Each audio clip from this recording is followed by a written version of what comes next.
Bismillahirrahmanirrahim. Assalamualaikum warahmatullahi wabarakatuh. Alhamdulillah, salatan wa salaman ala rasulillah Sayyidina Muhammad ibn Abdillah. La haula wa la quwata illa billah. Yang terhormat Bapak Dr. Haji Hafid Muslih MAG selaku dosen pembimbing lapangan.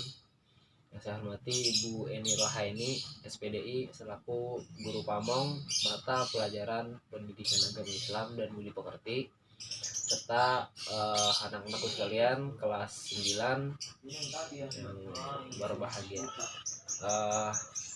Pada kesempatan hari ini kita lanjut ke pembahasan kita ke bab 8. Pada pembahasan kali ini kita akan berbicara mengenai beriman kepada qada dan qadar,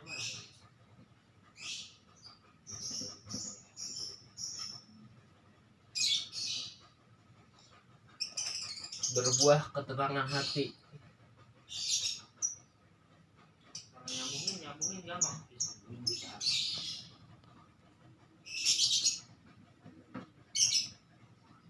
Nah, ini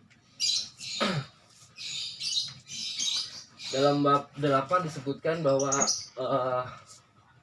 beriman kepada qada dan qadar berbuah ketenangan hati. Nah, dalam pembahasan kali ini kita akan membahas dua sub pembahasan, yaitu yang pertama mengenai qada dan qadar. Ini qada dan qadar. Kemudian yang kedua yaitu tentang takdir mu'alaq dan takdir mubrom. Nah, pertama mengenai qada dan qadar. Qada dan qadar secara bahasa merupakan qada berarti hukum ataupun keputusan ataupun ketetapan dari suatu kehendak, sedangkan qadar yaitu kepastian, bisa diartikan sebagai kepastian, ukuran ataupun kekuasaan ataupun merupakan sebuah perwujudan dari kehendak. Nah, qada dan qadar ini memiliki sangkut paut. Sebagai analogi, ada seorang anak yang bernama Zaidun. Sebagai contoh, seorang anak namanya Zaidun. Si Zaidun ini belajar di sebuah pondok pesantren di Jawa Barat. Sekarang sedang belajar di sebuah pondok pesantren di Jawa Barat. Kemudian sejak zaman azali, Allah Subhanahu wa Ta'ala telah menetapkan bahwa kelak akan ada seorang anak yang bernama Zaidun yang akan belajar di sebuah pondok pesantren di Jawa Barat. Dan terbukti sekarang si Zaidun telah belajar di sebuah pondok pesantren di Jawa Barat. Artinya bahwa sejak zaman azali itu merupakan sebuah qada dari Allah. Sedangkan sekarang ketika si Zaid sudah belajar di sebuah pondok pesantren Jawa Barat, itu merupakan sebuah qadar dari Allah. Jadi qada dan qadar memiliki keterkaitan. Nah, lanjut kepada takdir mu'alaq dan takdir mubrom. Berbicara takdir, mungkin takdir ini dalam bahasa sehari-harinya bisa kita artikan sebagai takdir, ketetapan lah. Ketetapan. Nah, ketetapan ini ada yang bisa dirubah dan ada pula yang tidak bisa dirubah. Itulah arti dari mu'alaq dan mubrom. Nah, untuk takdir mu'alaq dan takdir mubrom, takdir mu'alaq kalau bisa kita simpulkan dengan bahasa sederhananya, maka takdir mu'alaq ini adalah suatu ketetapan ataupun kehendak dari Allah yang bisa diubah dengan upaya, usaha dan ikhtiar daripada manusia itu sendiri.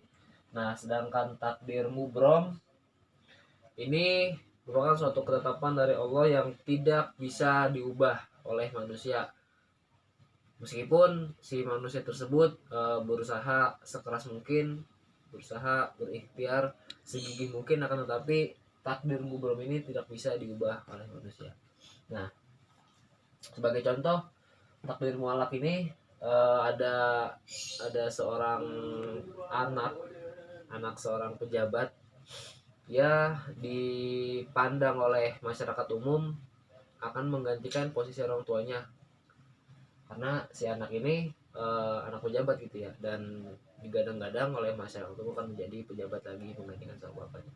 Tapi ketika kuliah, si anaknya ini mengambil semisal jurusan pendidikan, dan akhirnya setelah lulus daripada perkuliahan, si anak ini menjadi dosen, tidak menjadi pejabat. Artinya ada ikhtiar gitu dari si anak tersebut untuk tidak menjadi pejabat menggantikan bapaknya, tapi dia menjadi dosen, dan itu merupakan sebuah takdir itu ya, ataupun ketetapan dari Allah yang disebut dengan takdir mualak, artinya bisa diubah gitu dengan ikhtiar dan usaha dari orang itu sendiri. Nah, untuk contoh yang kedua, takdir mubrom. Untuk takdir mubrom itu kita bicarakan tentang kematian. Artinya kematian ini merupakan suatu hal yang pasti, dan setiap orang juga pasti akan meninggal gitu ya. Tidak ada satu orang pun yang bisa lolos dari kematian, karena semuanya akan mati. Nah, dari kematian ini ada, sebagai contoh, ada seorang ya pemuda, masih muda, umur belasan. Menurut pandangan umum, si pemuda ini akan meninggal di umur 50-an gitu, di umur 50-an. Karena melihat kondisi fisiknya yang masih bagus, rajin olahraga, badannya sehat, kemudian digadang-gadang oleh masyarakat umum dia akan hidupnya bertahan lama dan akan meninggal di umur kisaran 50-an. Tapi di umur ke-20 si pemuda ini kecelakaan gitu, sehingga nyawanya tidak bisa terselamatkan. Akhirnya si pemuda ini meninggal, dan akhirnya umur yang digadang-gadang oleh masyarakat akan sampai 50 itu tidak sampai, karena sampai di umur 20 tahun karena kecelakaan tersebut ia meninggal gitu. Artinya ketetapan dari Allah itu mutlak gitu perihal kematian, dan tidak bisa ditebak gitu mau sampai kapan, entah dengan ikhtiar manusia untuk hidup lama, tetapi ketika Allah sudah mentakdirkan dirinya untuk mati, untuk meninggal di umur ke-20, maka takdir tersebut akan menimpa kepada si pemuda yang tadi gitu. Nah, mungkin perihal berbuah ketenangan hati ini mungkin merupakan sebuah hikmah gitu ya, hikmah daripada beriman kepada qada dan qadar. Mungkin terakhir apa ya bahasanya, feedback ataupun ketika kita sudah beriman kepada qada dan qadar, maka akan timbul dalam diri kita, yaitu akan ini berbuah ketenangan hati. Nah, berbuah ketenangan hati ini bisa didapatkan ketika kita sudah benar-benar beriman kepada qada dan qadar. Nah, berbuah ketenangan hati ini maksudnya di sana bisa perihal jiwa kita menjadi tenang ketika sudah beriman kepada qada dan qadar. Kemudian juga senantiasa bersikap sabar dan selalu bersyukur.